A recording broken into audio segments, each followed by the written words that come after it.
As a young man, I was haunted by three things. The first was that the farthest distance in the universe seemed to me to be the distance between two human hearts. At the same time, the closest distance in the universe was the distance between two human hearts. That was just one. The second thing that tortured me was how many more dreams abided in human hearts than actually manifested outward into the world. This creates, if you're sensitive to these things, this creates a back pressure of energy. All the dreams tied up in the hearts of humankind. That back pressure affects us all whether we realize it or not. And the third thing that haunted me was, despite all the cultures and all the historical eras and all the isms, all the spiritualities, all the psychologies, all the teachers, we all have basically the same architecture of being. And so why haven't we been given a universal picture of the human condition that applies to each and every one of us, no matter what era we live in, what culture we were weaned in? Why all this fractionation? These three put together made me despair for a lot of years. Psychology says it has its answer to why human hearts have so little regularity of distance between them. Spirituality has theirs.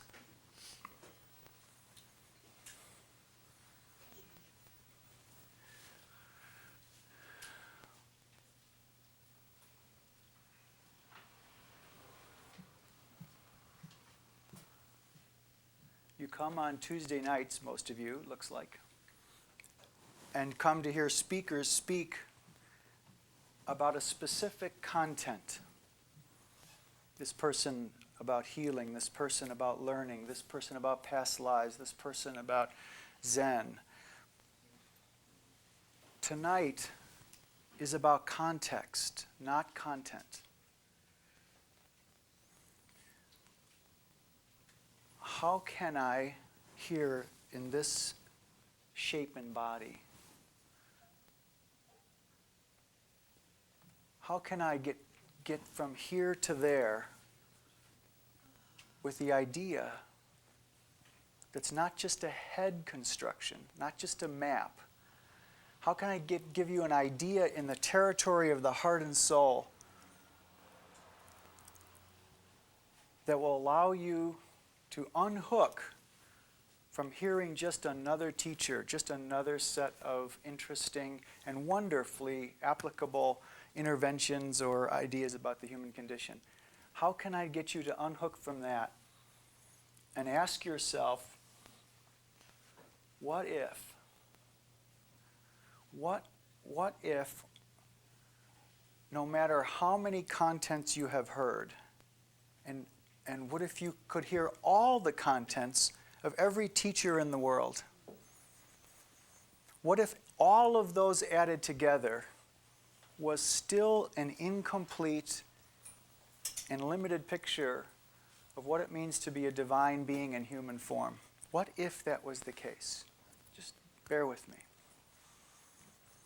In other words, what if you added up all the teachings of all the teachers, and even that had a limited applicability? It still wasn't the entire answer.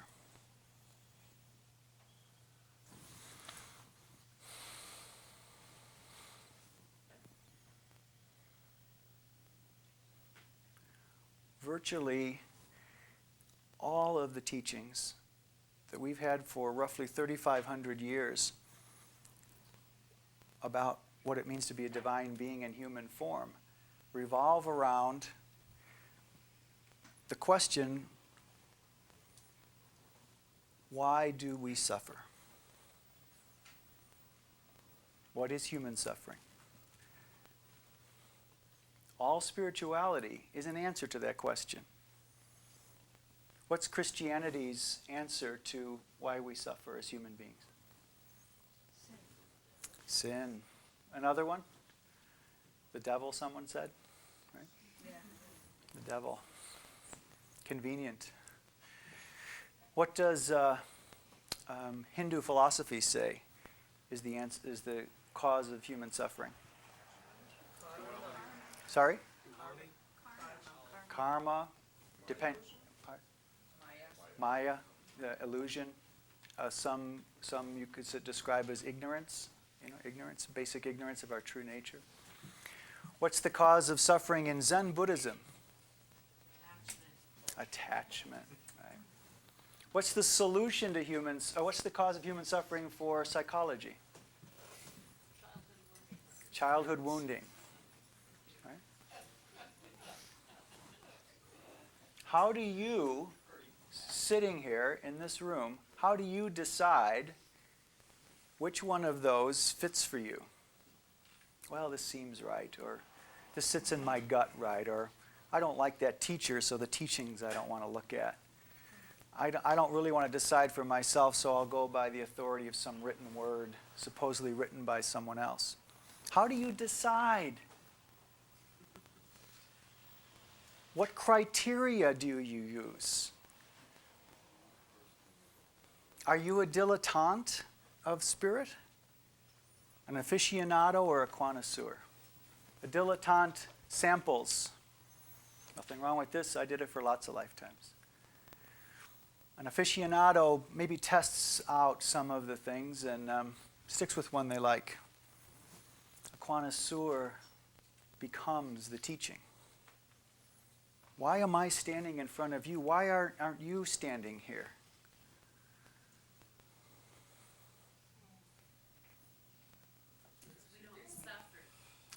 Really?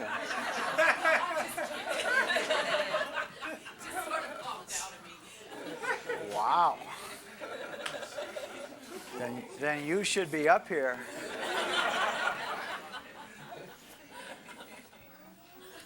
Thank you for humbleness.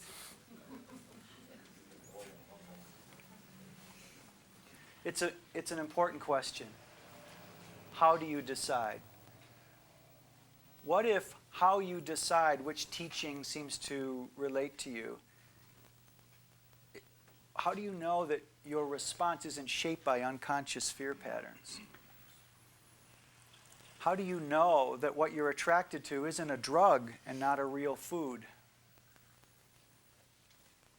How do you know that your dilettantism about tasting or grazing a cafeteria style, different spiritual perspectives, is a way to stay uncommitted? How do we fit in spirituality to our everyday lives and still do our everyday lives? I hope in the hour or two we have together tonight, I hope to make you a little uncomfortable. And I hope I make you a little hopeful.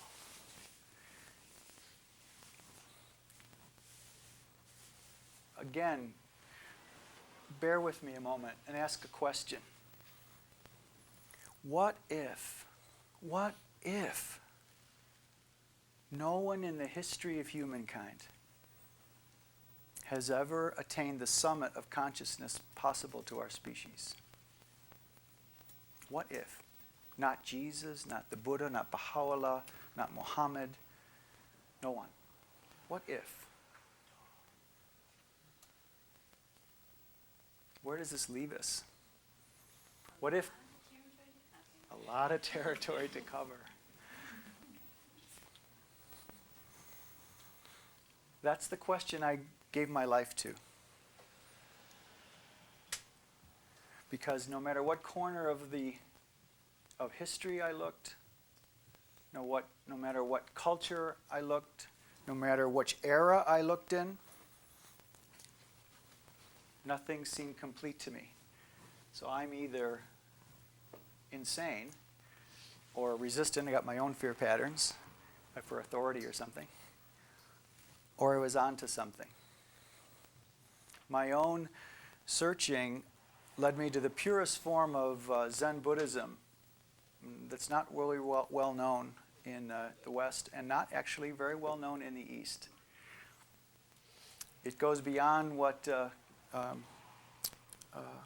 most of the transcendental teachers are familiar with. For example, in Advaita, Ramana's teachings, it's more in line with Nisargadatta's, but even past that, a pure Zen that's actually been lost to a lot of traditions, that is so merciless in its deconstruction of the illusion of selfhood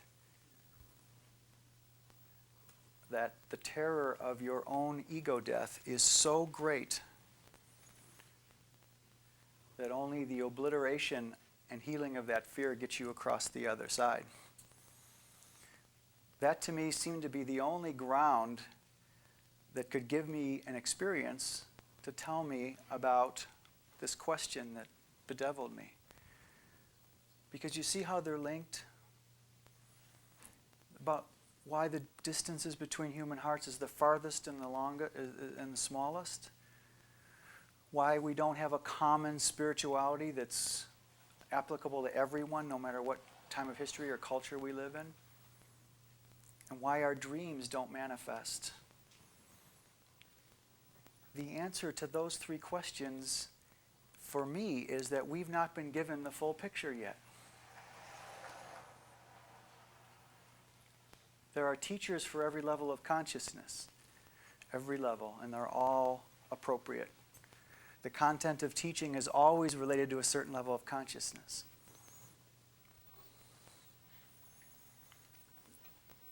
So we already have one what if, let's add another. What if no one in the history of humankind has ever attained the summit of human consciousness possible to our species? And what if, because it's only a little over 100 years old, psychology has not yet given us the way to actually heal the emotional congestion acquired in imperfect childhoods? Which of those strikes you more, that 100 years, a very small and very young science in our history, may not have the full answer, or 3,000 years in this particular movement anyway of our species, we haven't gotten the full answer? Which one frightens you more? Which one sets you up more? I'd like to offer you the possibility that both those what-ifs are true. And that if you're interested in the possibility that psychology hasn't yet offered us the ways to heal our childhood, our congestions in our emotional body, because they've been psychology's been very confused about emotions, in my opinion. And most spiritual teachers have transcended their way to their attainments, not unified and integrated their human with it. That's what I would like to offer you tonight to think about and feel into.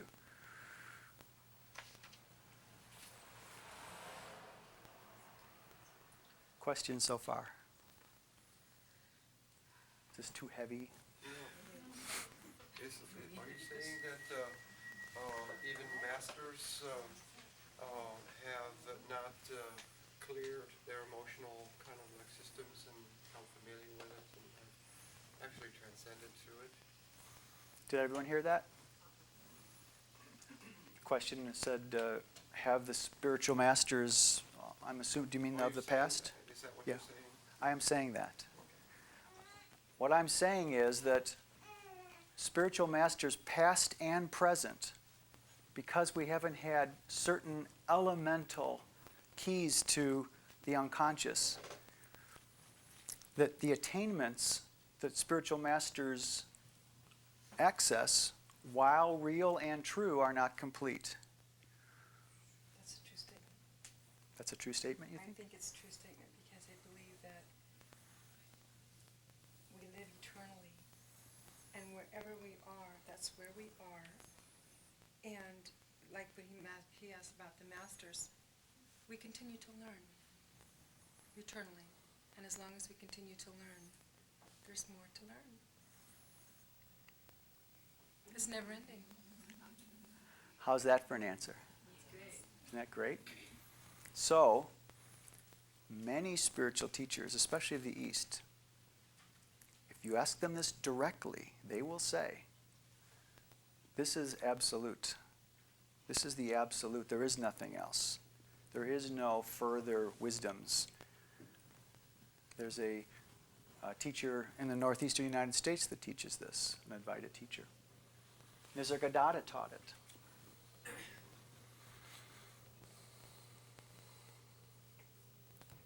If there's an evolving learning curve for our hearts as spiritual beings having human experience, that's one thing to say. I think it's a beautiful truth. But what if basically all we've had is hit or miss, trial and error? What if that ever-evolving wheel of learning might actually have a certain shape to it, a universal shape? Not that it's any final wisdom or absolute. No human being, I don't care how attained in my picture of things, is capable of absolute knowledge.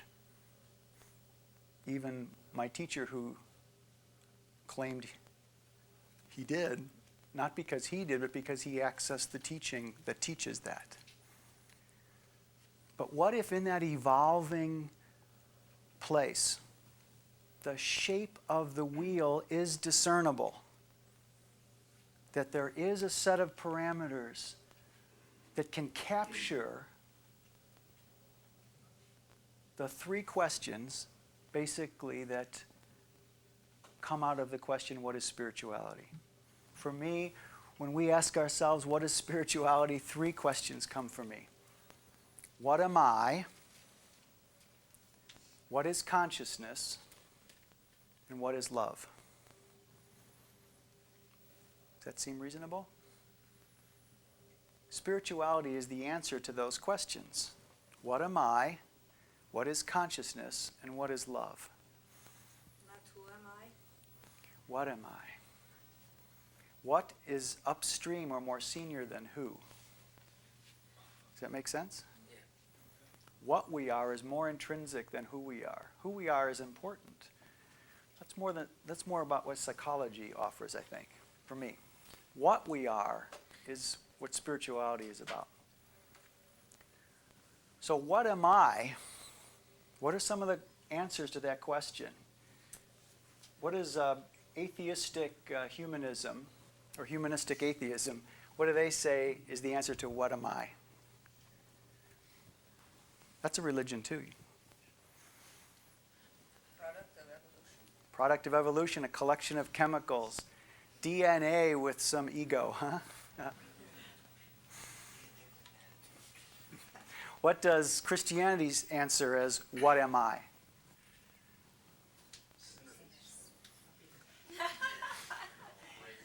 We're in a Christian country, so we have to. Christianity says the very perfection of God's wishes. Boy, I've never heard that in Christianity. That's not what's in the. That may be true. I don't doubt you, but mainstream Christianity does definitely not teach that. It teaches Children of God. children of God saddled with what? Sin. What kind of sin? The original. There, now we're getting down to our what. Okay. It teaches original blessing, and it teaches Imago Dei, and it teaches spirit too. Yes. Right. So, especially in the mystical contemplative tradition. In the mystical contemplative. We're talking about mainstream Christianity at the moment. Mainstream, how do we get salvation in mainstream Christianity? What's our only route? Through the guru. No, not through the guru.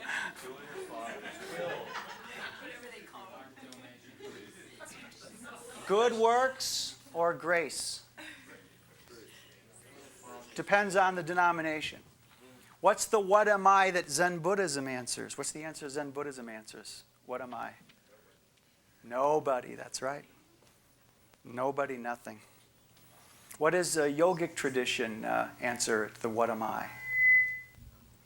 Not this, not that. Sorry? Not this, not that. Not this, not that. That's for a certain segment, yes. Christianity would say that what am I has some cause way back when called something called fall from grace. Okay? The non-devotional spiritual traditions will say the cause of human suffering is fall into illusion, or fall into ignorance, or fall into fragmentation. What am I? What is a human being? Is an intrinsic question to the whole nature of spirituality. What is consciousness? What does humanistic atheists say consciousness is? Awareness, a little, one more notch. The awareness of being aware. Okay? The awareness of being aware. What does Zen Buddhism say is the answer to the question, what is consciousness? Anyone? Nobody. Not quite. What Zen would say, from my picture, is what arises, arises. What does not arise, and that is what is. That's the answer to what is consciousness. What arises, arises. What does not arise, and that is what is.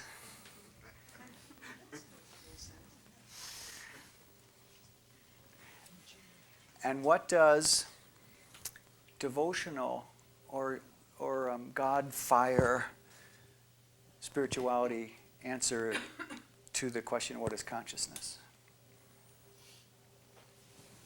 Think of Yogananda or the great saints. We are nothing but God. Consciousness, though. What is consciousness? For me, a way to think about that is God pouring itself through its version of itself as humanity and seeing only love. That's consciousness, when your heart is afire with the eternal power and light of love. What is love to an atheistic psychologist? What is love? We're the third question now. What is love? What is love in psychology? Delusion. Experiencing unity. Experiencing unity. A bioelectric response not unlike chocolate. What does Zen say love is? Zen Buddhism. The mechanism for our attachment. Ouch. Of course, what is love in the devotional Yogananda, deep mystical traditions? Love is simply the breath of God that we may or may not flow with. If you've been following, I've been referencing three main avenues of spiritual form.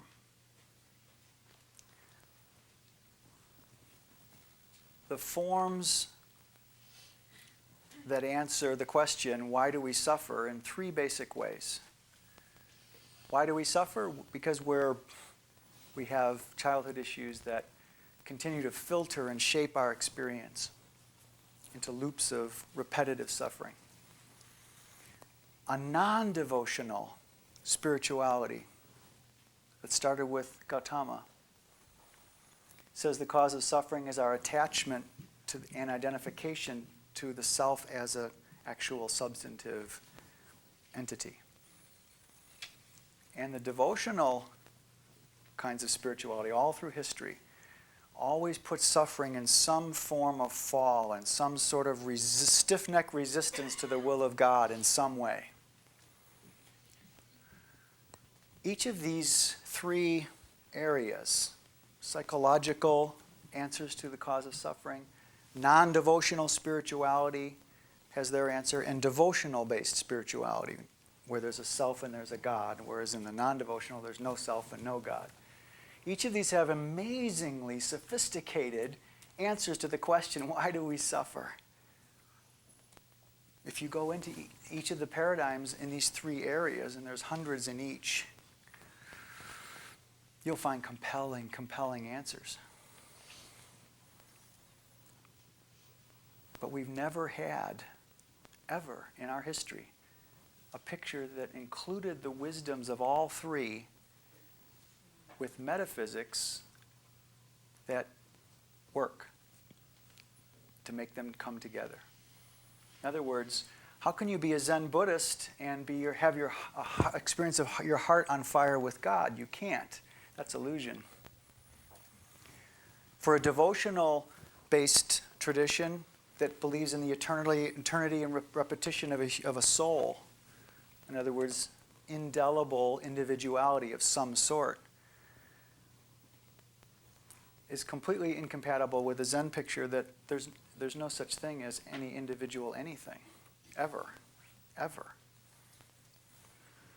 And psychology doesn't want to go mystical on anybody's butt. They want to keep things nice and predictable within the sphere of childhood dynamics.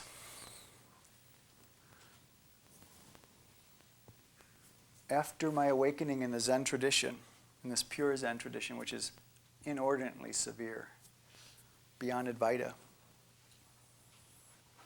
I expected to, not satsang. Zen Buddhism doesn't do satsang. They do Dharma talks. Satsang is Advaita. I expected to do Dharma talks and teach meditation for the rest of my life. But after the awakening, when I expected to see nothing but arise, blossom, dissipate, arise, blossom, dissipate, no attachment, I don't exist, you don't exist, there is no now, there is no cause, there is no effect. All of these are in this amazing picture that follows the awakening experience. Instead of that, after the awakening, when I looked at human beings, I saw something I'd never seen before. An emotional body. An emotional body. I didn't know what I was looking at. It was very clear, though. I could see it. And not only could I see it, which I thought I was nuts, because I'm not supposed to see this kind of substantive stuff anymore after the Zen awakening, you know. My teacher says, I have pronounced you awakened, but this is disturbing, Daniel. Not only did I see emotional bodies as substantive and real, I saw the architecture of the emotional body. And you know what? It's exactly the same in every human being, no matter what the culture, no matter what the era. Everyone's emotional body is identical. When I looked at the architecture of this emotional body, I saw, in my own insanity or my own clarity, I didn't know which, why psychology had not yet given us the actual healing modality for our childhood issues. And after the awakening, I saw that this emotional body, again, anti my own tradition, this emotional body was the most dense of our spiritual bodies.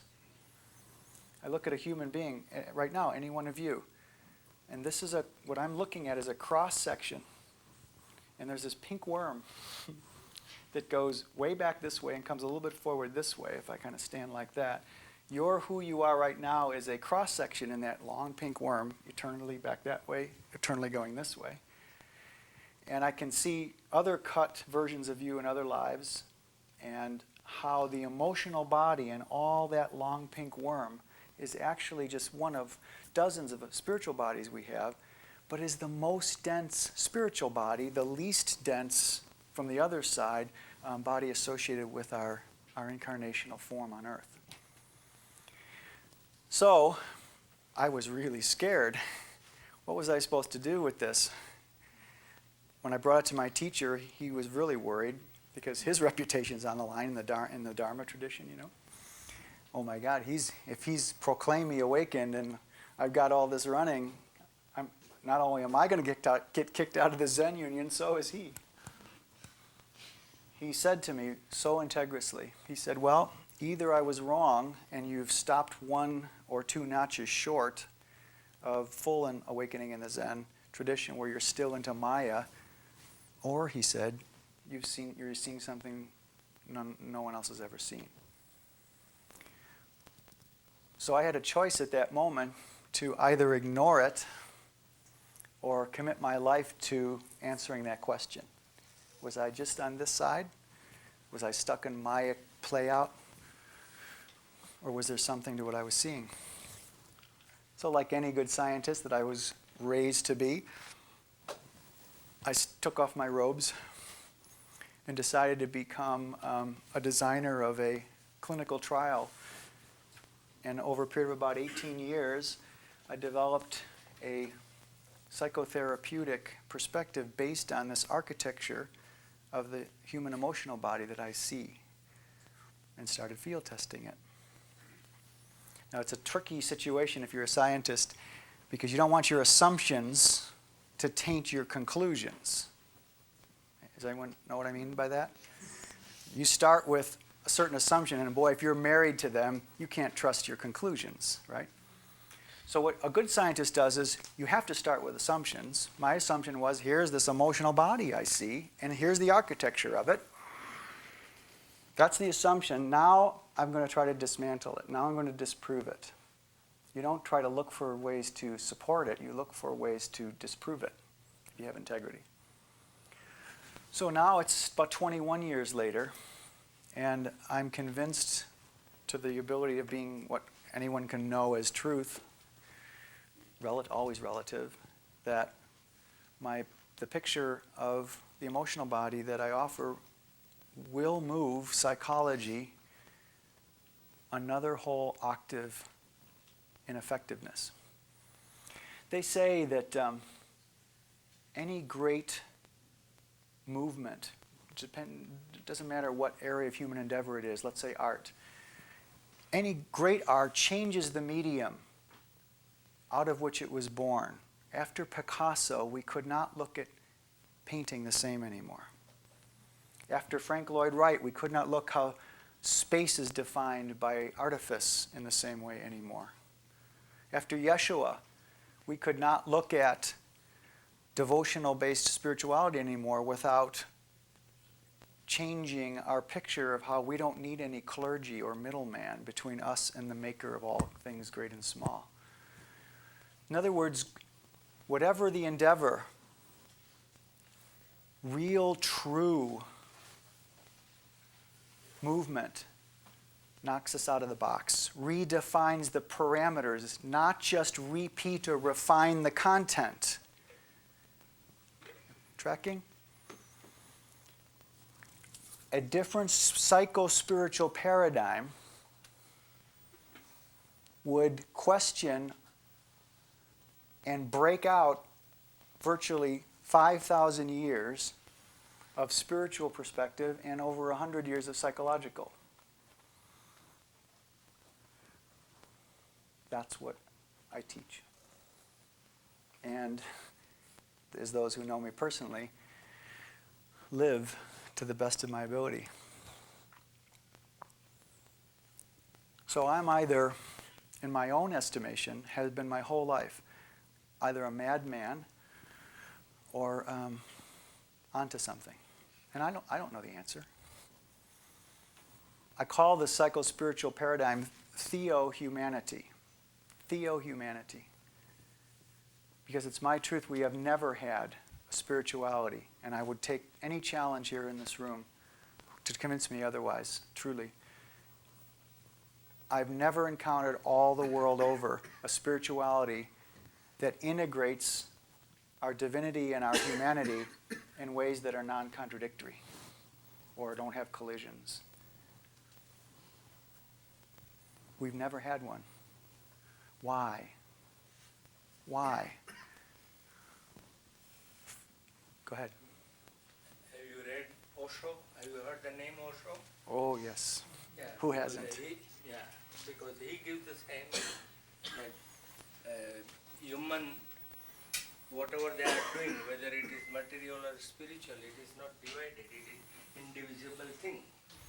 That's a premise. His practice, in my opinion, did not follow that at all. There are many teachers who teach the premise that everything is one. There is no division. But when you see how that plays out, somewhere along the line, the humanity is vilified. Even in that teaching, the humanity is discouraged, transcended, made low. What if there was no such thing as lower consciousness?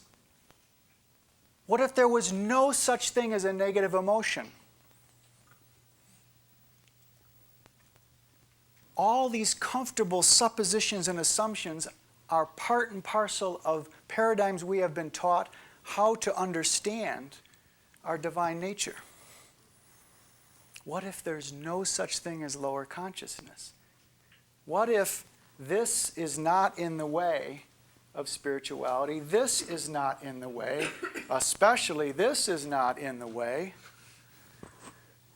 What if there's nothing in the way in terms of our divinity, in terms of our humanity, in terms of attaining divinity, or experiencing our divinity? If you guys wouldn't be sitting here if you didn't feel in somewhere in your heart and soul that we're divine spiritual beings having human experience. Why aren't you experiencing that divinity every moment of every day? Why not? If that's what you believe. Why aren't you? Why can't you see a pink worm? Why can't you remember every lifetime?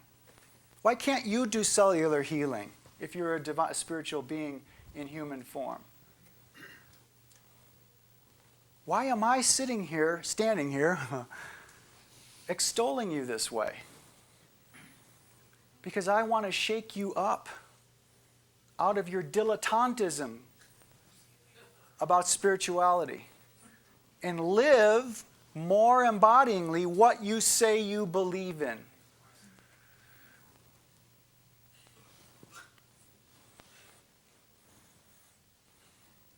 For us to be dilettantes or grazers for spirituality is so diminishes what we are. Oh, fine. It's easy for you to say, Daniel. You found a way to marinate your spiritual perspective with your economic life. You know, how rare is that? What's dilettante mean? Dilettante means someone who grazes, tastes different things, but doesn't ever commits to one thing. The one thing I really respect about dilettantes, though, is a lot of times the reason they're dilettanting is because they haven't found something that really satisfies them. That's a good thing, in my opinion. So what I'm offering, I hope a little uncomfortably, but I hope with some love, that the reason you don't experience yourself every day of every moment as the divine being that you are is because you're afraid. Not a new teaching, fear. Fear is the opposite of love. Pardon? I don't accept that. You don't accept it? No, because I don't feel fear. Oh, she doesn't feel fear. No. What if 70 or 80% of the fear you don't feel is unconscious to you, but it's still in there. What if? What if? The only way you could say you don't feel any fear is if you say you don't have any unconscious. Oh boy. You're on pretty slim ground there. Fear to experience my divinity. What if you don't, I'll grant you that. What if you don't have any fear, but other parts of you do that you don't know about? That's all I'm saying. What you are conscious of as who you are, is the tip of an iceberg. There's no way that you are going to experience the depth, breadth, height, and fullness of your divine nature until you can answer the first question, what am I? For me, one of the answers to the what am I is that you are a committee. Your selfhood is a committee. And the you that you are aware of, all the feelings, all the thoughts, all the pictures, all the beliefs, is only the tip of an iceberg. And we wonder why we can't experience the fullness of our divinity. We're not even touching 1/10 of our humanity. I happen to think psychology should impart that to us. Now, that's not what Jung or Freud would have said, but that's what I teach. Psychology aimed at healing the unconscious fears you carry around every day in patterns of relatedness with self and others represent a committee of conflict and emotional congestion in you that until you get to know what, how, where, and why all that is going on, you're going to be treating your issues, not healing them. Now, healing's a tricky one. Every psychological picture has their definition of healing. In my picture, none of those qualify. Not because I'm arrogant and narcissistic, but because our criteria for healing is deeper and more stringent.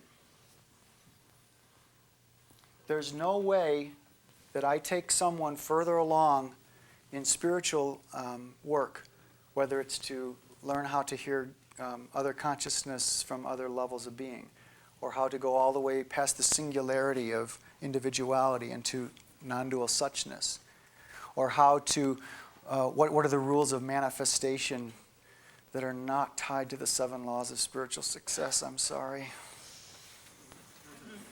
Sorry. In other words, we're not qualified to start doing trans-local spiritual seeking until we're very clear on who we are right here, right now, from the past. You may be done with the past, but your past is not done with you. And who can afford a lifetime of therapy? Who? And where do you go for therapy? There are some beautiful people out there with hearts as big as Nevada and pretty big brains too, who help us discover our past and realize, oh my God, my pattern with my beloved, it's exactly what was the undercurrent of how my mother related to my father. To get these kinds of insights, these are incredible and it's always good. But one of the most telling things in this picture of psychology that came out of my picture of the emotional body, I've worked with people who have had 20, 30, and even 40 years of personal growth in less than 10 hours.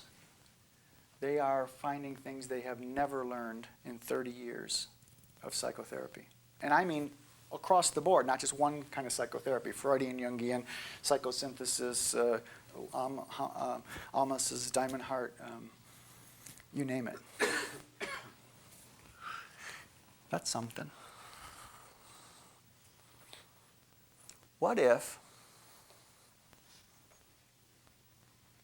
we have, since our inception as human versions of the mystery maker, creator of all things, what if there are 3 intrinsic fears burned in our hearts, and that these 3 fears are why our spiritualities or our transformational teachings basically fall in 3 categories? Because we've had these 3 fears. What if, just a what if, I don't know what the truth is. I know what my truth is, but I don't know what the truth is. What if we all have a fear associated with our core unworthiness and our core self-disconnectedness that comes from childhood? What if we all have a fear of ego death? Now, not the fear of death, the fear of ego death. Fear of death is, if you have a taste of the other side, which most people do, that doesn't count. Oh, I don't have any fear of death. I know there's a life thereafter. That's not, it's cheating. We're talking about the fear of ego death where your specific consciousness terminates. No past lives, no future lives, no present life. And what if there was a fear that associated with surrendering our power, whatever it is, our personal power, to a will and a power greater than ourselves? That's the answer. We have to surrender. My truth is, we have those 3 soul fears. And that human spiritual growth is not about attainment. You can become highly spiritually attained, highly psychologically attained, but not spiritually mature and not psychologically mature.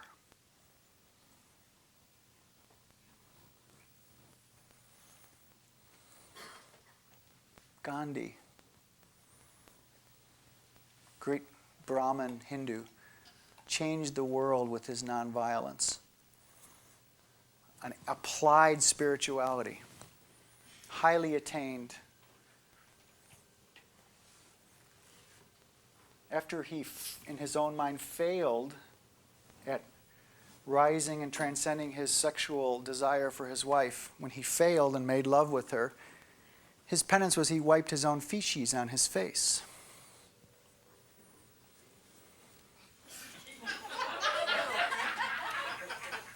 I'd love to know what was funny.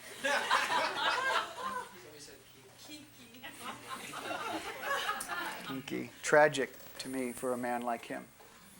What in his teaching caused him to be so sure that it was a failure to make love to his wife that he had to wipe his own feces on his face? Was Mahatma Gandhi a great soul? He was. Was he mature? Not in my book.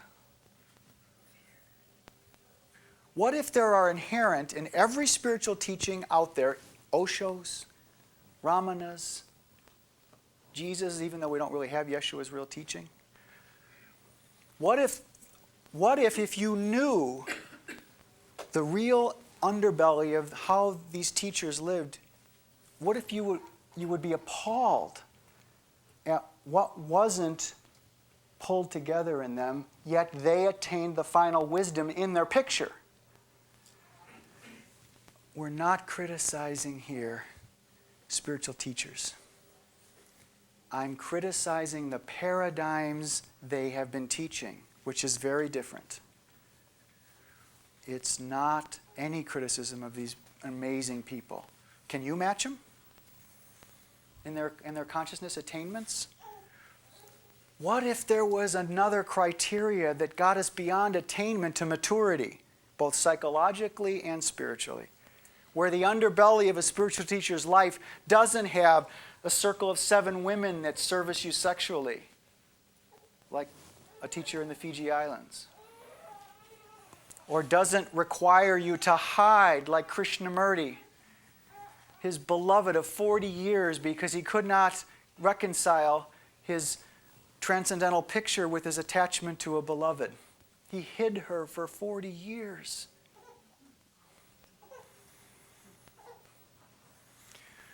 Theo-humanity. There's some handouts in the back if this interests you. If you, the cause of human suffering in psychological contexts has a solution. That solution is ego maturation. Mature the ego from its immature stages from childhood, and that's how you get attained in psychology. In the non-devotional pictures, the cause of human suffering is this attachment to the identification of an individual ego. If you obliterate the ego in their tradition, you attain their highest. It's called sagehood. And if you attain in the devotional spiritualities that have a self and other, a maker of some sort, a great spirit of some sort, whatever you define it, surrendering and being alive in a fire like Amaji, for example, with her love that comes through her amazing being.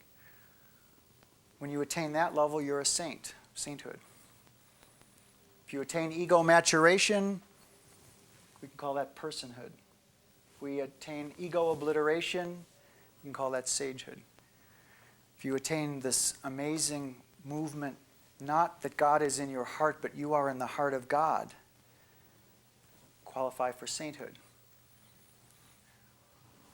The summit of human consciousness that I offer is a quantum leap beyond what we've been taught for almost 5,000 years. Is that no one's qualified to the summit of our human consciousness potential until they attain the triple embodiment of personhood, sagehood, and sainthood all in one life. Excuse me. Osho kind of blended sagehood and sainthood. Never did personhood. He got enlightened at 17 or 18. Never did any psychotherapy. Nisargadatta, pretty pure as a Zen sagehood, but he still slipped a little bit in terms of the being pure Zen, a pure non-duality. He never did any psychotherapy. Why do spiritual masters who attain these huge, incredible attainments, why is it a problem they never did psychology and did any internal local work? Why is that a problem? Who's been, last 20 years, the dark side of light chasers, for example? What if you never did your emotional homework from childhood, what if that means, unconsciously, of course, whether you're Mother Teresa, Nisargadatta, Osho, Yeshua, Gautama, Baha'u'llah, Andrew Cohen, Gangaji, Amaji, Raphael. What if you haven't done that, what if your attainment is unconsciously a flight from your pain of childhood, soothed by whatever spirituality method you've chosen to enlighten in? In my picture, no spiritual master is qualified until they've done their emotional growth homework. Why? Not because it's just my opinion. Because it affects the motives of why we seek spirituality in the first place. Why do we seek spirituality in the first place? I want to discover my divine nature. I want to know the final answer to my consciousness. I want the end of my suffering. These are just your conscious motives. What if there was a whole slew of unconscious motives in your defense area of your emotional body that you're not aware of, who wants to spend 40 years in a drafty monastery to escape the specter of their horrible childhood? And you're not even aware of that. What if mature spirituality required us from the ground up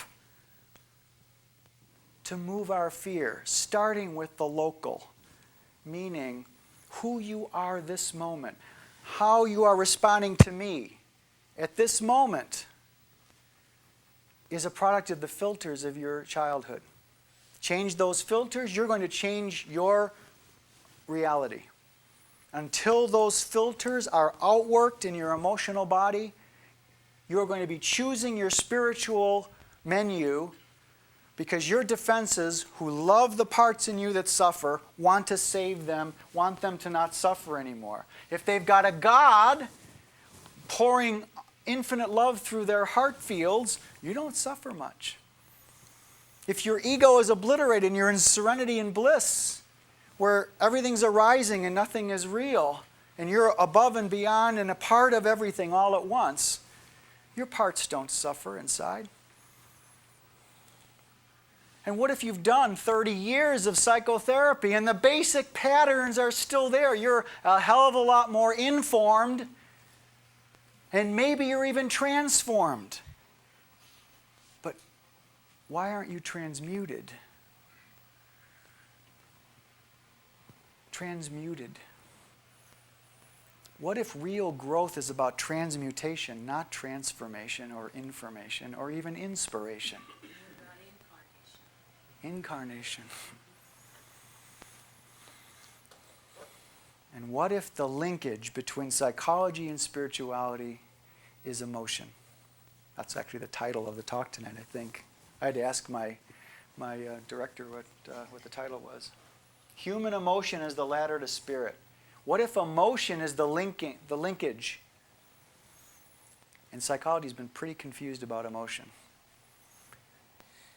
I have a psychotherapy field tested for almost 20 years now, based on emotion, and not based on beating pillows and having a good cry or even primal screaming. It has a whole set of premises, one of which there's no such thing as a negative emotion. What? What, you say? No such thing as a negative emotion. Hate, that's a pretty negative emotion, isn't it, Daniel? Nope. There's a good reason why a part of you hates. A good reason. And until that part gets reflected in love, why they hate is a reasonable thing. All you can do is cover that hate, feel guilty about that hate, but you can't transmute that hate. I don't care how much meditating you do or how close to God fire you get. That you're not aware of your pain, as spiritual masters are not, does not mean it's not there. What if in the soul field, no matter how enlightened you've become, your unconscious fears follow you lifetime after lifetime after lifetime? You know what? In the end, so what, Daniel? We're all going to get there. Of course we are. Of course we are. We don't need to do anything except just kind of live and see what happens. I don't know.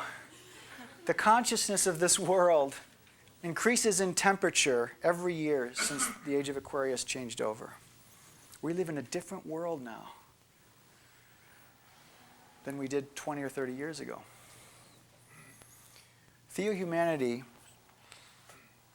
in this picture, which can map all of the traditions in the last 5,000 years as landing in one of these three areas of transformation, but no one lands anywhere on all three.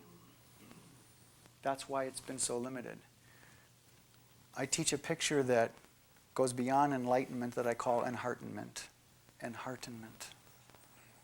That no one in the history of the universe, human universe on this planet anyway, in our history, including myself, no one has ever attained. I'm working on it. But it's a pretty brand new paradigm. I'll be learning about it for the rest of my lifetimes, in my opinion. I want you to doubt and question why you come to these on Tuesday nights.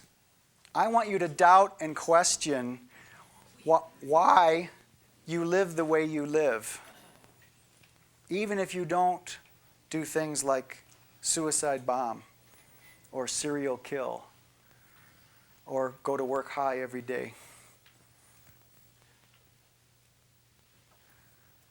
What if you're living just the tiniest tip of an iceberg of who you are? And if you knew all of the parts of you that suffer in ways that you don't know until you have a way to find them. And I don't just mean inner child. I mean inner family. And I don't mean inner family by the sub-self way that other sub-self therapies out there. It's a whole different picture.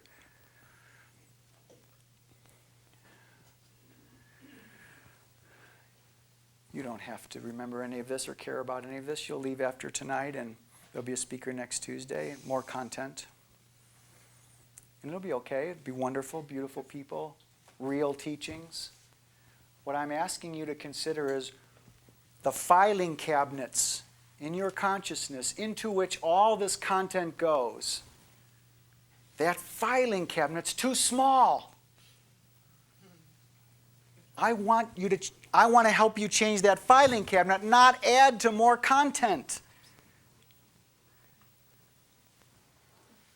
Why, if we've had all these amazing masters who've attained some sort of final truth or about the nature of the human condition, why is the planet in the state that it's in?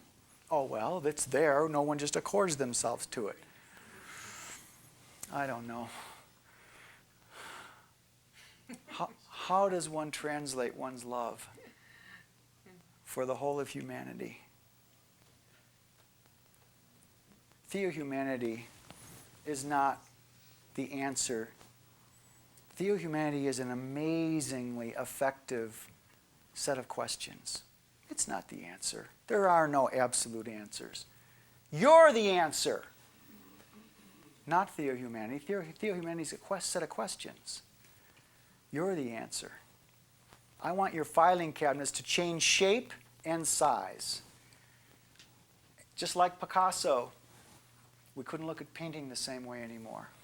Just like Frank Lloyd Wright, we couldn't look at architecture the same way anymore. After Buddha, we couldn't look at spirituality anymore, the middle way. You tighten the string on the lute too much, it breaks. It's too loose and it won't play. It's not about ascetics, the aesthetics of asceticism. We're in need, in dire need, of another such breakout. We've not had a new paradigm for spirituality in 5,000 years. We have had refinements of the same one, I offer. Just refinements. We talk about the new paradigm merging East and West. We don't have one. We have an amalgamation, and an imperfect one at that. It requires changing the rules, changing the filing cabinets, changing the assumptions. That's what Theo-humanity does. Let's take a break. One bathroom for all these folks?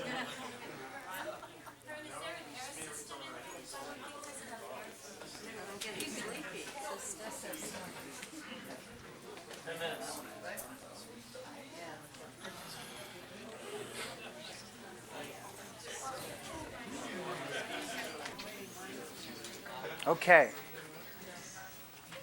Oh, success. We lost some people.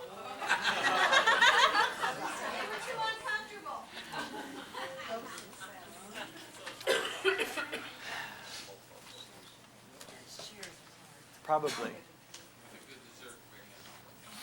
Or one of the others, yes. I'm not so narcissistic to think it was my cause made them uncomfortable that they would leave, but okay. I want to make one more offering here, and then I'd like to just turn it over. I've rolled out some pretty challenging things here. I'd love questions. We'll see where we go from there. And the thing I want to roll out is, how do we know? Let's assume there's this overarching something benevolent behind and above and within everything. How do we know what we call God? How do we know that it's not God's job to end our suffering? How do we know this incontrovertibly that it's not God's job to end human suffering? How do we know this? It's already be done. That's right. Can we stop kidding ourselves now? Because what I What was the answer? The answer is because if it was God's job, there wouldn't be any suffering anymore. How do we know it's not God's job?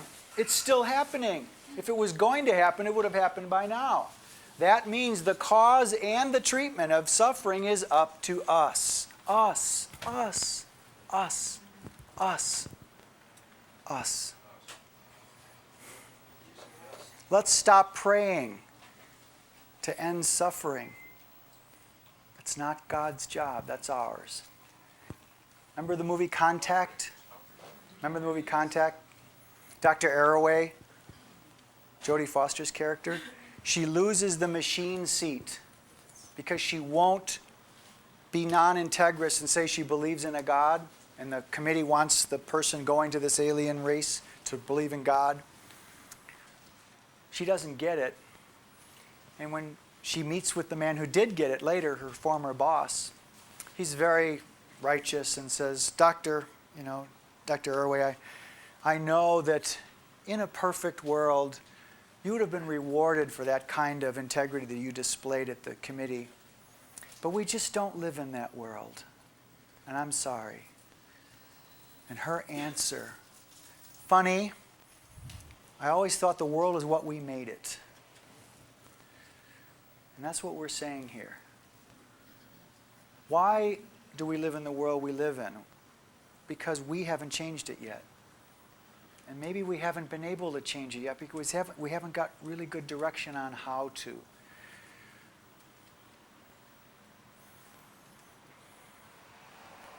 What if there is nothing created that is new or real, but only uncovered?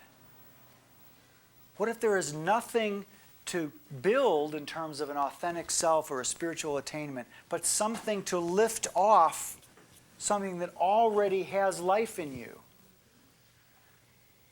Looking for God or love is like lighting a lantern to find the day. It's all right here. All you've got over the wool over your heart, the hard plastic over your eyes, the smoke over the top of your head, these are keeping you from looking and discovering right here, right now, that everything is made of little lovetrons. Everything. The chair, my passion, your fear, your passion. Everything is little lovetrons. Why don't you experience it? Oh, it's a wonderful notion, Daniel. Why don't you experience that? That you don't is why I have dedicated my life to what I have dedicated it to. Dedicated my soul to what I have dedicated it to. That it is a travesty that we do not experience that which is all around us, interpenetrating us every moment. We only don't experience it because we've got 3 fears. All the fears in life, in my opinion, come from these 3. The fear of core disconnect with ourselves, core unworthiness from childhood. The fear of ego death, and the fear of surrendering to a power greater than ourselves. Every fear will come out as a version of one of these 3. What we haven't had is an overarching picture to impart to you. When I work with someone in the emotional body realm, the point of therapy is very similar in psychotherapy and Theo-humanity as it is in Zen, Buddhism, in terms of transformational algorithms. In other words, what's the point of meditation? What's the point of meditating? What's the point of meditation? What's the whole point of it? Listening. Pardon? Clear your mind. Go beyond your mind. Nope, nope. Pardon? Nope. Nope. Touching God's self. Nope. Clear your mind. Nope. To be at peace. No, especially not that. Meditation has nothing to do with any of this. Nope. What's the point of meditation? To find the meditator. The point of meditation is to find the meditator. To find out who is meditating. That's the point of meditation. If you've been told all these other things, that's gafla. That's my term for Maya, gafla. Especially not to find heart peace. Real meditation is not about a goal. It's about dismantling the goal so you have serenity. And you flow as one with all that is. What's the point of prayer? Define the prayer.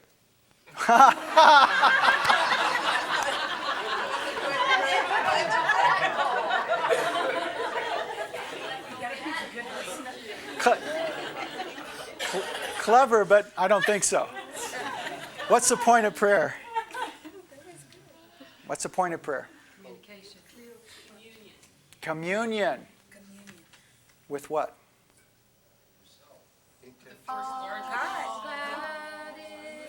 All that is. What was that? I heard something. What was the prayer? What I just said. What? Say it again. Define the prayer. Find the prayer. And what do you, when you find the prayer, what do you find? Communion. A chameleon.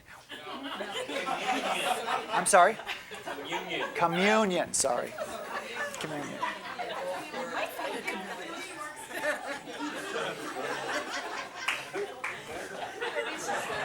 Define the ego, G.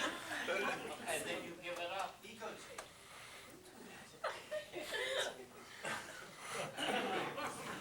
G. In the spiritual picture I teach, ego is not a villain. Ego is not to be dismantled. The fear in the ego is to be healed. This is a huge distinction. When you hear, ego is the villain, ego is the problem, ego is the... You can go tell that spiritual teaching and the beautiful teacher who's teaching it that they need... Dada taught it. Yes, he did. Thank you. He needs therapy. Oh, I see. And ego. Oh boy, these are great questions. Spirituality. The answer to the questions, your answers to the questions, what am I, what is consciousness, and what is love? That's spirituality. It's your answer, not mine. I'm just sitting up here trying to challenge you and offer you a different way of looking at things. Ego. In my picture, ego is the relationship we have with ourselves. Take that in for a moment. Ego is not a structure. Ego is the relationship we have with ourselves. Our relationship with ourselves can be healthy or unhealthy. It can be healthy ego or unhealthy ego. And this relationship we have with ourselves that we call ego, when I speak of what does it mean to have ego death? It's not ego that's lost in enlightenment. What's lost in enlightenment is the fear of the loss of ego, not the ego. This distinction has never been taught. Now, unfortunately, this refreshing deal, a lot of people go, oh, good, that means I can keep it. You've got to be willing to lose it. Even though I teach you can't lose it. Ego, E. Cummins taught it in 1950. Did he live it? Well, he put it in a poem that's recited frequently. Again, why is not what we believe and what we teach every day expressed in every moment. Why? What keeps us from embodying it? All these wonderful teachings.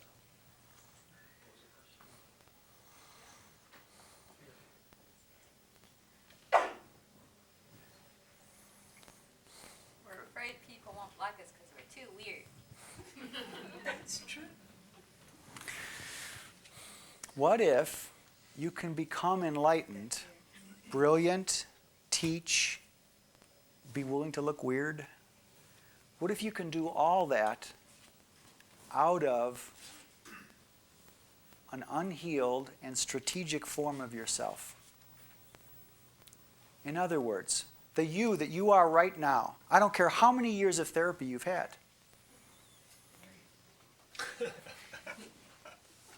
The majority of you, who you identify as you is what I would call a strategic version of yourself, not your authentic self. Your authentic self is sitting squashed down underneath that strategic self. A strategic self who prefers approval and connection and does not prefer disapproval and disconnection. Prefers pleasure, does not like pain. This is so deeply ensconced in our human experience that we prefer connection and love and approval and don't want disapproval and disconnection, that we think this is part of our natural state. What if it's not? This is what I mean by changing the parameters. What if your authentic self prefers an unhappy content moment that's healthy and real over one that's nice and comfortable but false? Say again, I'm sorry? I am saying that unless you had perfect parenting, which I don't think anyone in the history of humanity has ever had, including myself, but at least I don't claim it, or I don't claim that I don't need to do something with it, that unless you've had perfect parenting, and by the way, perfect parenting not defined by the 10,042 books out there on what perfect parenting is or good parenting, virtually all of it is scofflaw to me. Not bad, not unhelpful, just not really in attunement. Since you were born, when you were born, my truth is, your emotional body, since this is not defined in psychology, not defined in anthropology, not defined in spirituality, nowhere is the emotional body really understood and dealt with. When you were born, the prime valence of your experience, the prime tonality, the prime vibration was, there was no mind yet, emotion. And that emotion, the way it played out is, if you could feel, follow me now, if you could feel your parents feel you, that's the emotional ground for healthy childhood. If you can feel your caregiver feel you. If I can feel you feel me, even if we're screaming at the tops of our lungs, love is happening. What's the difference between that and bonding? My truth is, the governing dynamic of bonding is the ability to feel someone feel us, not know us. So that's spirituality, the feeling. Since I was a young boy, I could feel God feel me. Now, this is an intimacy that I was 32, 33 years old before, and hating everyone in the world because I thought everybody could feel God feel them. I didn't know. I had this big blind spot. As soon as I realized almost no one could feel God feel them, and anyone that I ever met, I started hating the world a lot less. I said, oh my God. So, what's the definition of love in the picture I teach? The ability to feel someone feel us. I offer that unless you had that 100% of the time, which is impossible, not even 50% of the time in most households, not even 10% in some households. How about 10% of children in the world being born in grace? All of us are born in grace in my picture. Isn't grace love? Yes. But that does not mean our human experience supports that. There is no one is born in grace, of grace, or with grace any more than anyone else. I don't think that's true. Opinions vary. All right. You have yours and I have mine. So, especially in my experience, I specialize in working with indigo children, those born in grace. Now, what gives you grounds to say indigo children are born in grace? Just my experience. What about they're just being born with their third eye open? I'm And not- why are you equating that with grace? Why aren't you? Why aren't you? Well, it was predicted in 1900, whether or not you choose to accept that the indigo children will be coming. Madame Blavatsky predicted it. Annie Besant predicted it after that. Sunyata predicted it after that. And it's been happening. So, Now, why not all the indigo children are not necessarily known as indigo children? right? But any parent who's parented children of that nature knows that and knows that experience. And there's plenty of them around. And Let's there's more coming. let's get out of the map for a moment. Okay? What if, however you define born with grace, in my picture, whether that's an indigo child or a Krishnamurti or whomever, my truth that souls born in what you call grace suffer 100 times more. I didn't say soul. I'm not arguing with you. What I'm trying to get across here is that we have never had a definition of personal love or personal bonding based on a definition of the ability to feel someone feel us. How about feeling yourself? My truth is, if you can't feel, so good psychologists, developmental psychologists will tell you that the self cannot differentiate to know the self as self unless it has other reflection. I'm talking about the primary self and other bonding that happens from birth, or in the womb even. Within 20 minutes after my daughter was born, her eyes locked on me. She was in my hand, and she stayed like that for over 2 hours. What would you call that? Based on the you that I experience, I would not call it the ability to feel someone feel me. I think that's just a quick response.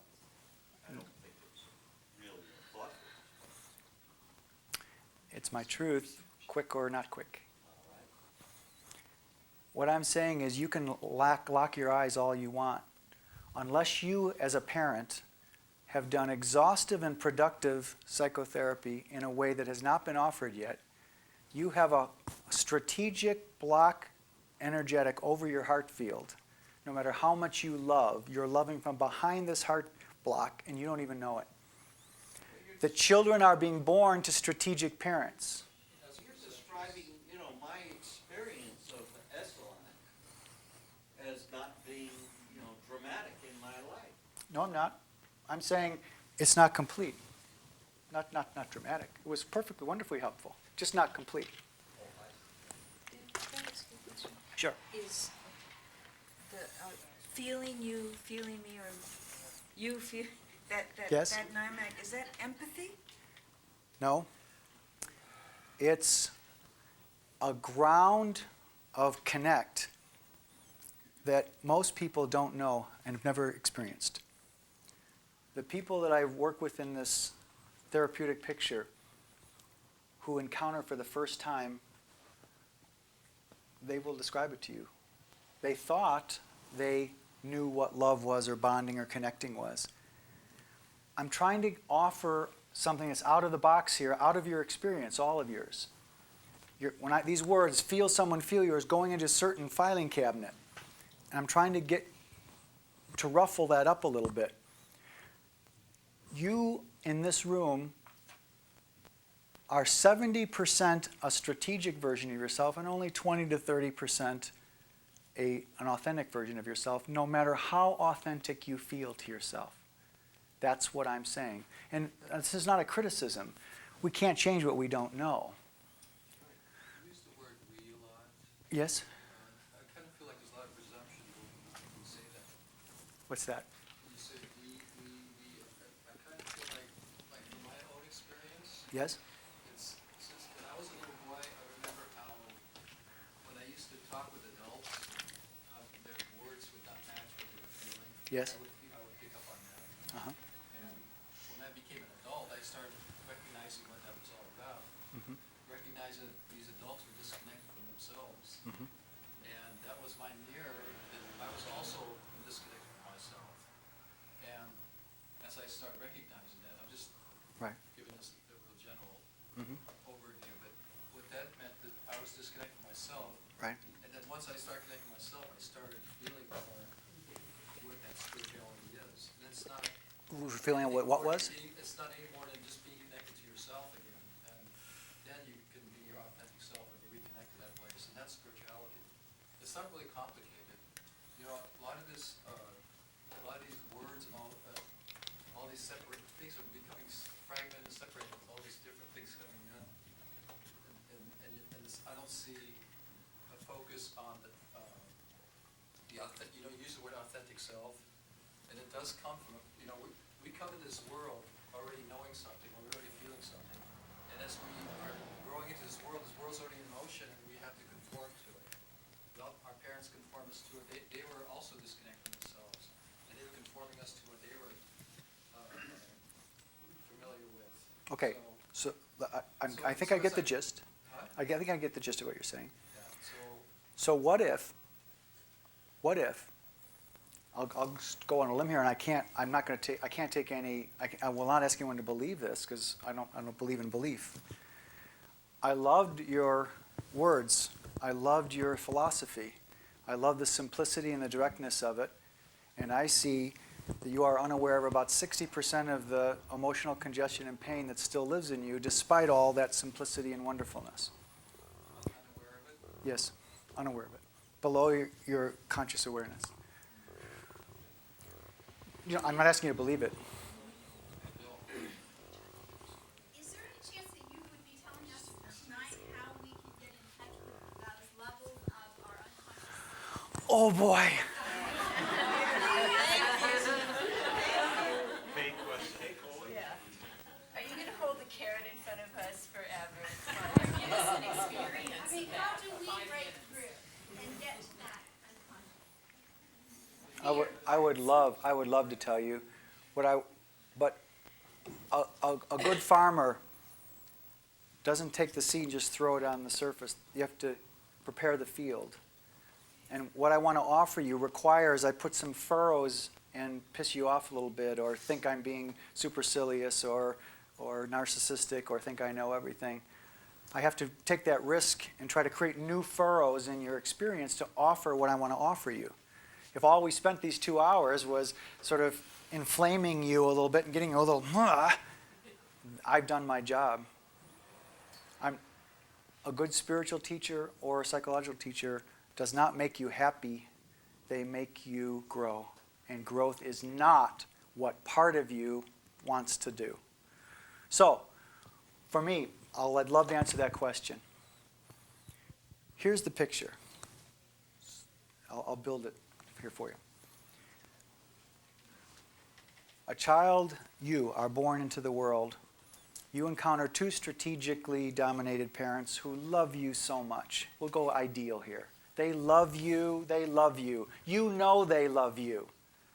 But at some deep emotional bonding level in this emotional sea in which we all swim with this emotional body, you can't feel your caregivers feel you right from the get-go. You can get that they're there, you can get that they love you, but there's something that's missing.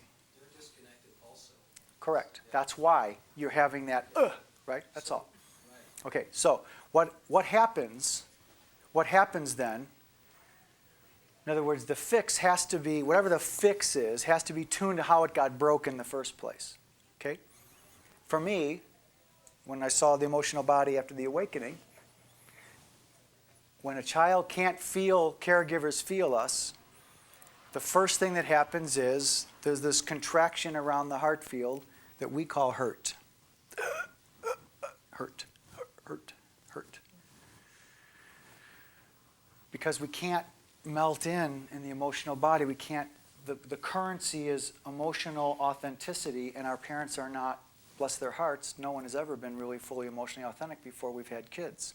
We've been beloved, we've given our lives to them, but it's your heart, and you don't know it, is covered because your parents weren't. They weren't teaching us how to trust our own feelings. And if we were taught at the beginning to trust our own feelings, we would do things in synchronicity and harmony with the rest. I offer it goes one step deeper. If you can't feel caregivers feel us, it's not that we don't learn to trust feelings, we don't learn to trust trust. It comes first with trusting your own feelings. My truth is, you can't learn to really trust without another. You can't do it this way. I trust my own feelings. Consciously. I trust my own feelings about what I'm hearing from you. I trust that you have trust in the feelings of what you're hearing from me, but that does not necessarily mean that you're being fed by it or nourished by it. Well, the spirituality means it's my own personal connection to myself is a spiritual part, and that's the part that opens my heart, is to be connected to myself. It opens your heart to what you're conscious of opening your heart to. What does that mean? It means that you haven't opened your heart even 10% of what it could be open to. That's your opinion. Yes. I'm speaking. So where do you draw that, and where do you come to that conclusion? First, by what I can see. When you use the word 10%. Yeah. Based on what I can see in people, and then my experience showing them experientially that it was only 10% before they started working with it. And I see that as I am your mirror, that when you say 10%, that it's you. Clever. Very clever. It's not about cleverness. It's not about cleverness. Do you want to hear? Everybody want to hear the rest of this? Yeah, we do. Thank you. I just Okay. want to say this has nothing to do with cleverness. This is totally about feeling. Okay? And what if your feelings are I know what my feelings are. hang on. What if you only know 20 or 30% of what your real feelings are? How do I know? What if? What if? That's all we're saying. If you think you are aware of every feeling you're having right now, I'm sure you're going to lose some credibility in this room. I am Excuse me. pretty much connected to a lot of my feelings, but I'm not totally. All I'm saying is there's a whole unconscious ground I'm trying to get to here. And that's part of really connecting to yourself. That's, like if you really want to bring this out, my feelings is it's all about if we learn how to reconnect to that part of ourselves of trusting our feelings, because everybody has that basic feeling. I think there are people in the room that really would like to hear the picture. If you want to serve your picture, perhaps you can. Can we say that again? Perhaps you can make a talk by yourself Yeah. if you want to present your picture another evening, but there are people here who really want to. Well, it's not really a matter of presenting my picture. This is like we're interacting here. And, Thank you for saying that.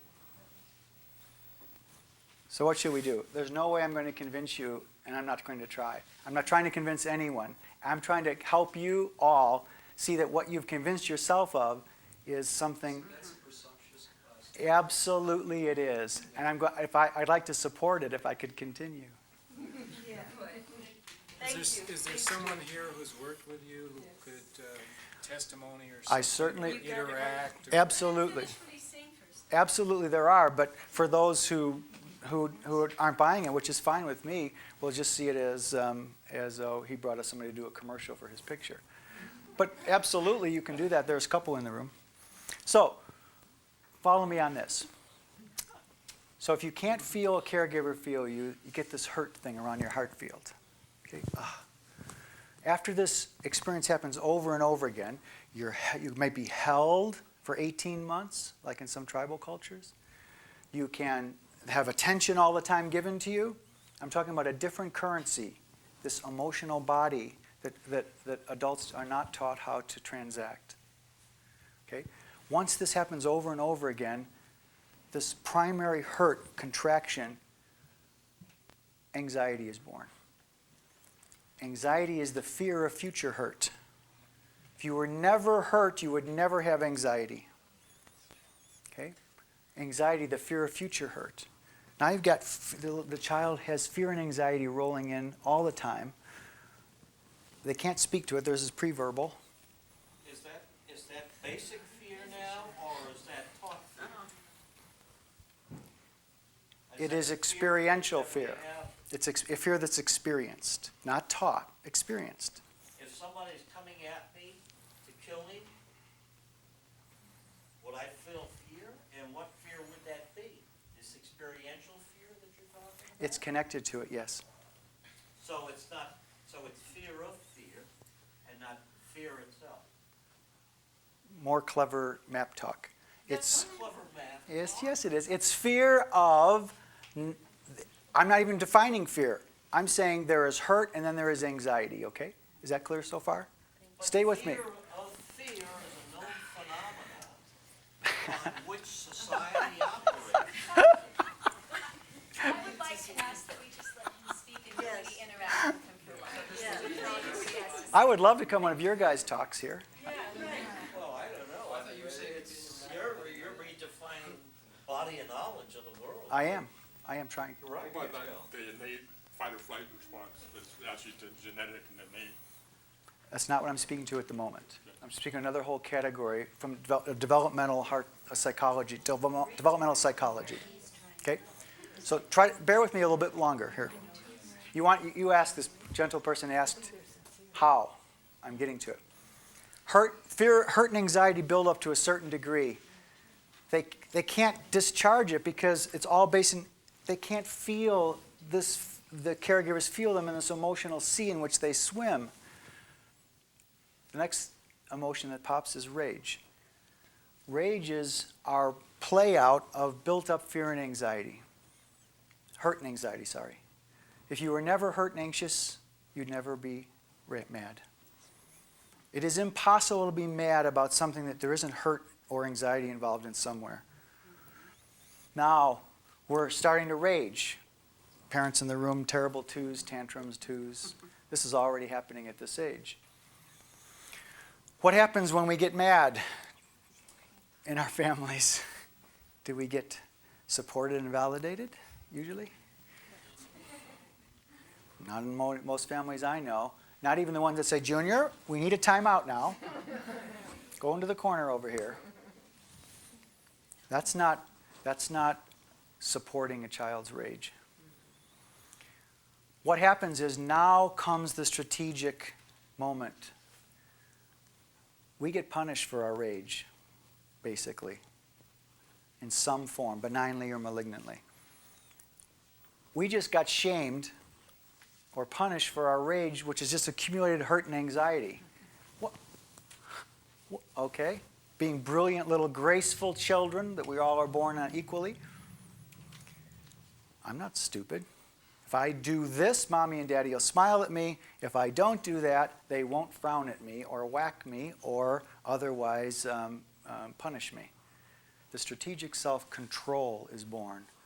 I learn to become something that keeps me under the radar of my rageful father, or in conjunction with my sweet mother, who's got a whole lot of countertransference going on and bonding with me because she can't bond with my father. Oh, but that feels good.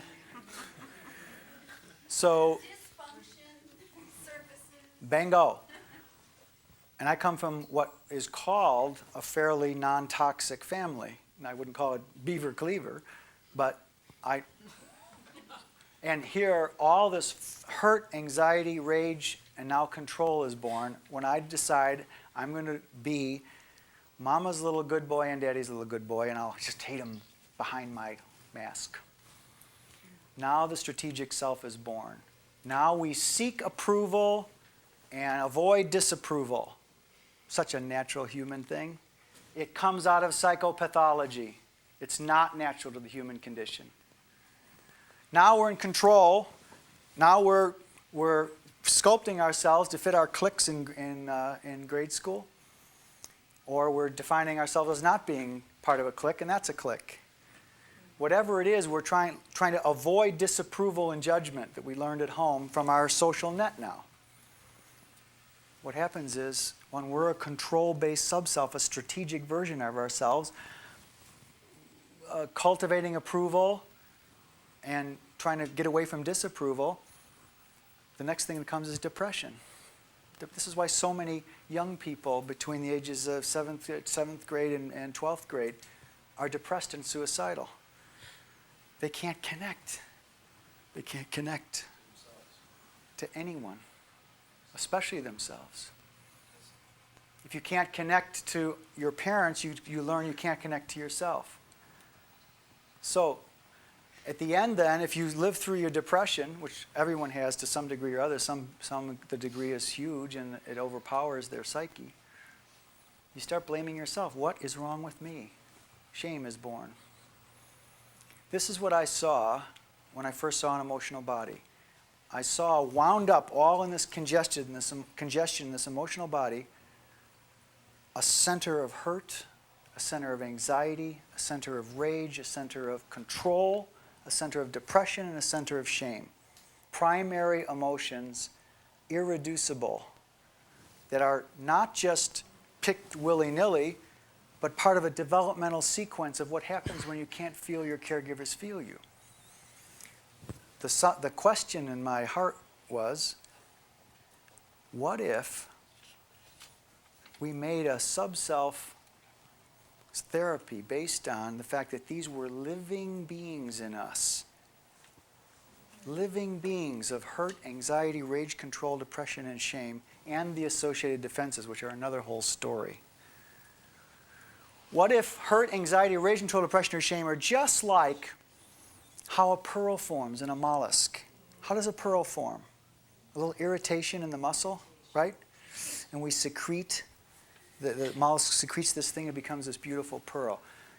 The little irritation of hurt, irritation of anxiety, rage, control, depression, shame, these are the seeds that create subselves associated with these dominant emotive contents. I made an experiment. What if I tried to find the voice of the hurt in people, the anxiety in people, the rage, the control, the depression, and shame? What would happen? What if these were the hidden aspects of the shadow? What if this is what the governing dynamics of our shadow, how they really operated? The result has been nothing short of astonishing to me. Because once those parts,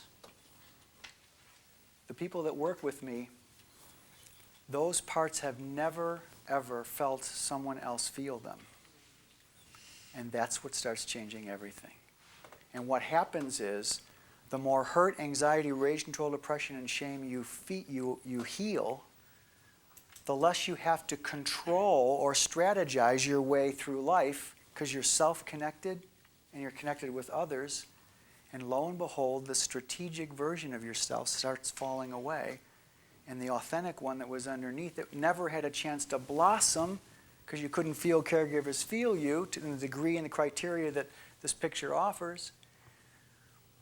This is how the strategic self, who you think you are right now gets dismantled. Even the parts that have great ideas and have good feeling access to yourselves.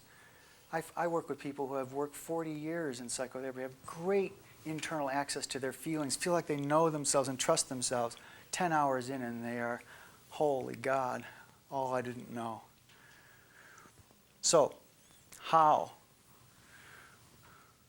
I call the psychotherapeutic version of ego maturation, the process is called emotive sub-self healing. It's called ESH. ESH for short. The ESH Institute is in Ashland here.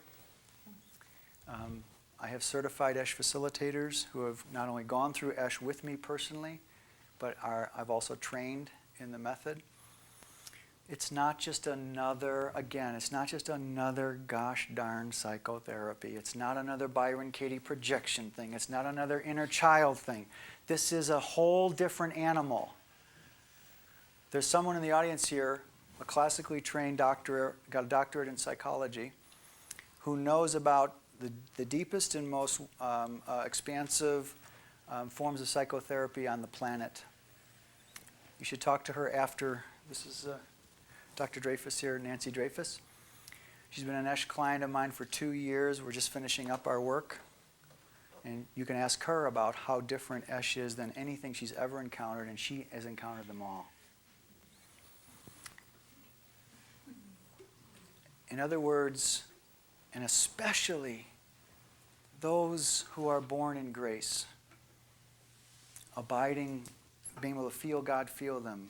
We're all born into grace. We are all born into grace. Those that are aware. We've just been disconnected from it, and if we connect back to that place, then we will have the harmony and spirituality we're talking about. And what I am saying is, how we connect back is different than how you've been taught how to connect back. And there's a different way that will get you so much farther. I have been taught it myself. How you have been taught or taught yourself, it's got so much more. It will take what you've done, the beautiful stuff you've done, and take you to places you never imagined to go. It'll deepen it. That's presumptuous because Okay. Try it, and then we can figure it out. Okay. You know, I'm impressed with this process that you described. I don't know that I haven't read this process similarly for years from various people who've been very successful at working with people. Yes. And certainly I have to have great respect for it because I know it works. No, what works? This process that you described. ESH? The process that you describe, if you choose to call it ESH, that's... No. ESH is very different than anything else that's out there. Well, so far, it's not any different that I haven't read about Carl Rogers. It's nothing like Carl Rogers teaches. Well, okay. You know, It doesn't. you No, go on and no, on. it doesn't. I can show you the books how different it is. I'm sorry. I can't spend a whole night. Oh, how about a whole life? How about a whole life? I have experts here who will discount what you're saying. Okay. But you know, you can always find experts. Okay.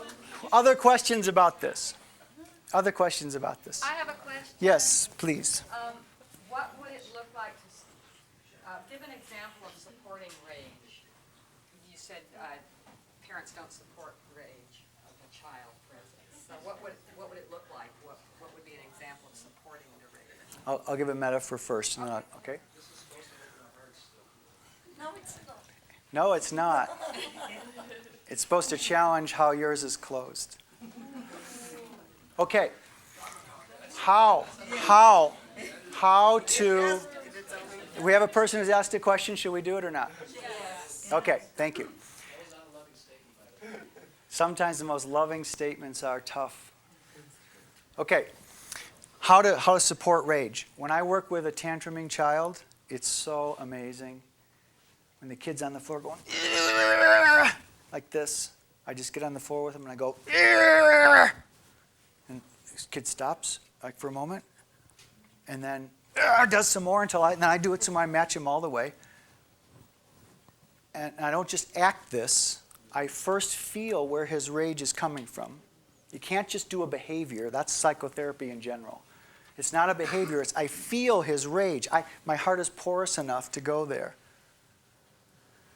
And that child feels that I can feel his rage, and he stops, or he or she stops tantruming. And you can do that with an adult as well. With an adult, when we find the rage sub-self that accuses people of making unloving statements sometimes, that when that rage sub-self is given, that their rage has reasonable basis from their database, they let go. It's emotional homeopathy. Virtually all of our psychotherapies, especially Carl Rogers, is not homeopathic, it's allopathic. It treats it with opposite things or interventions, not homeopathic resonance. We've never had a way to homeopathically resonate with our hurt emotions because we haven't had a picture that conforms even closely to the way the emotional body in the human being has shape. So that's how we work with it. I connect each of these subcells of hurt, anxiety, irrational depression, shame. They name themselves. Each of them have different worldviews. Each of them have different things they love and not love, people they feel close to, they don't feel close to. All this unconscious material is in there, and you are astonished to find them in you when you thought you knew yourself. And they are all sitting there, alive beings in us, because everything about us is alive. Our fears are alive, our hurts are alive, our joys are alive. Everything is alive because everything is alive. But these parts that live in us, because they couldn't feel caregivers feel us, no one is coming to save or help them unless it's you. One of the most horrifying playouts of really opening your heart is that you start to be able to hear the screams of the subcells inside of people. At the same time, the conscious personality is running something out. You can feel the scream in there. This is horrifying to be able to hear and feel. And so you want to serve that. Because the conscious personality is not aware of those screamings. Or even if they are, they don't have a real good path to them. All I'm doing and trying to challenge some of the pictures that you have here is that you can agree or disagree. It doesn't matter to me. I'm not trying to make anyone believe any of this. That's not true. I'm not. I am offering that you might discover something different if you check this out. That's not a belief. Belief is, if something's true, you don't have to believe in it. You only believe in something you're not sure about. We don't say, I believe in the sun. It's a self-validating reality.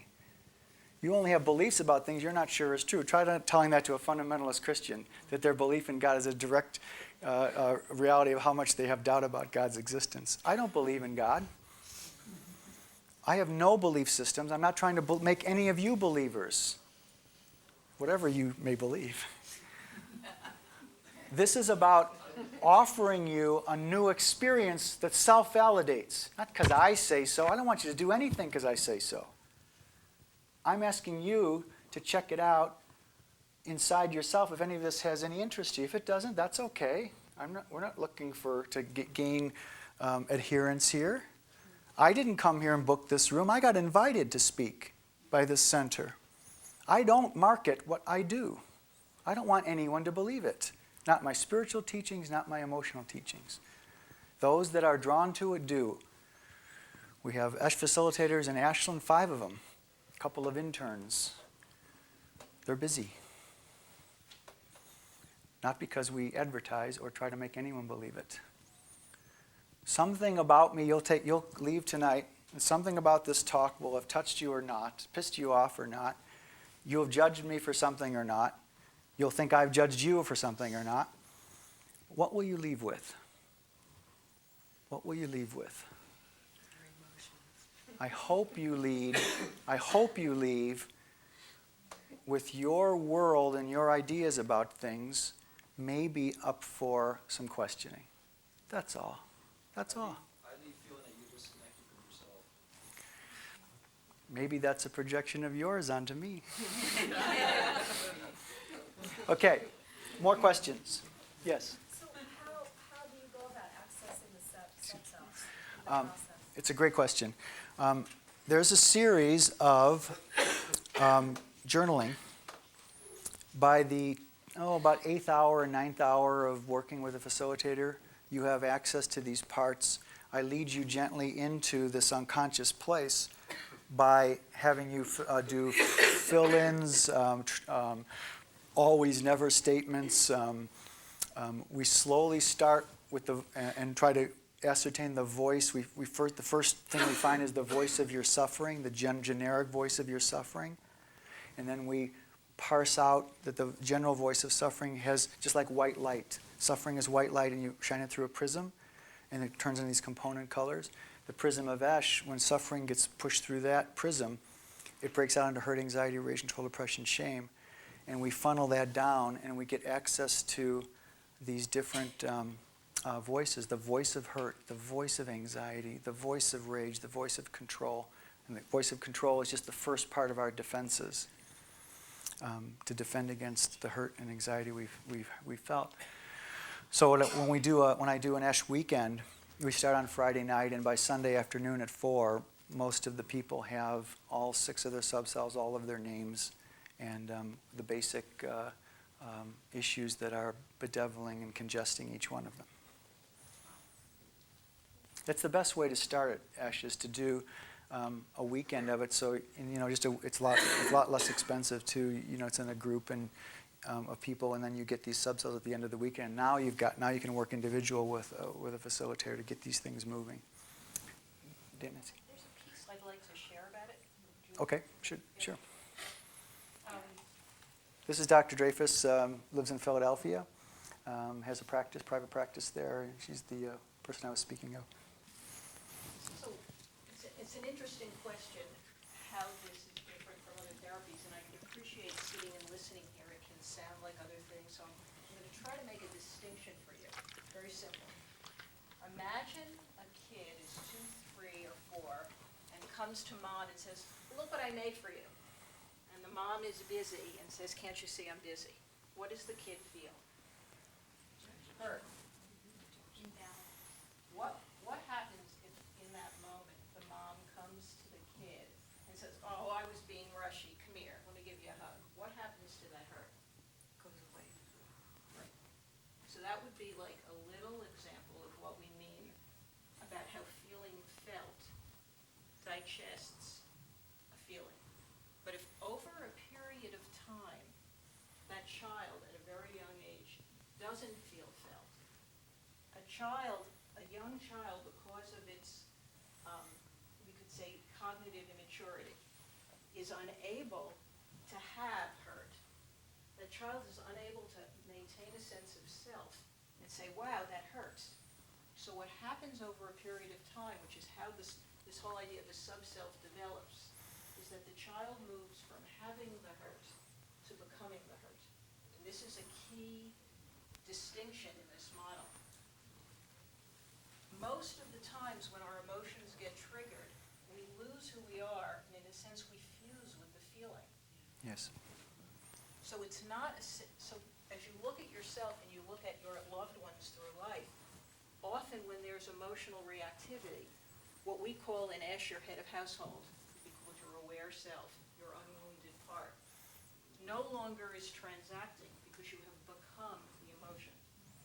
So what the subcells actually are ways that through constant, what our culture would call invalidation, we call not feeling felt, we move from a being who's having emotions, which really would be not problematic. If I stay in my head of household and I'm hating you, we can have a loving transaction about it. Right. So if you can imagine that we have become these parts, what the ESH process really is disembedding all these parts. And if the way that we got broken is that nobody felt us, we disembed the parts and we reverse the process. It's actually very, very simple if you can see the difference between having and becoming. So the specific parts get disembedded and get the nourishment that they didn't get initially, which is the feeling of feeling felt. So over a period of time, we move from someone who's become someone who's lost their ability to have a feeling to be someone who has regained their ability to have a feeling. Well said. Well said. Thank you. Clinical and differentiatable. But here's another point. I could feel my mother feel me since I was born.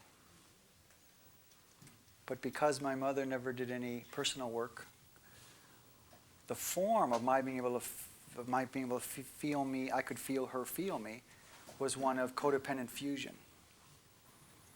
So just because you can, there's another qualifier, just because you can feel a parent feel you doesn't mean there isn't a countertransference or a fusion going on where the parent is unhealthily and codependently fusing with the child, which is another whole amazing problem, okay? And this happens whether you're born in India, in Pakistan, in Ireland, in Samoa, everywhere. Some cultures are not focused on these levels of personal and local affairs in the family, but they're there anyway, everywhere. So I'm not a psychologist. I've never had one course in psychology in my life. After the awakening, I saw something, and because I had classical training in scientific forms as a kid in college, I developed a fairly stringent process to field test this idea. Have had it corroborated by doctoral level, PhD level people as being sound and new. Very surprising to me. I didn't know what I was doing. Go ahead, Richard. Yeah, I'd like to add to something what Nancy just described. When we talk about ESH, of course, the question often comes up, well, yeah, this sounds all good, and we need emotional nourishment, need to heal, obviously, these wounded parts as a qualification for mature spirituality, but can we do that with, and then fill in the blank, whatever other people are doing, with breath work or visualization or energetic medicine, tapping acupressure points or hypnosis or whatnot. And one way to look at that is, would you go to a 4-year-old child and tell that child,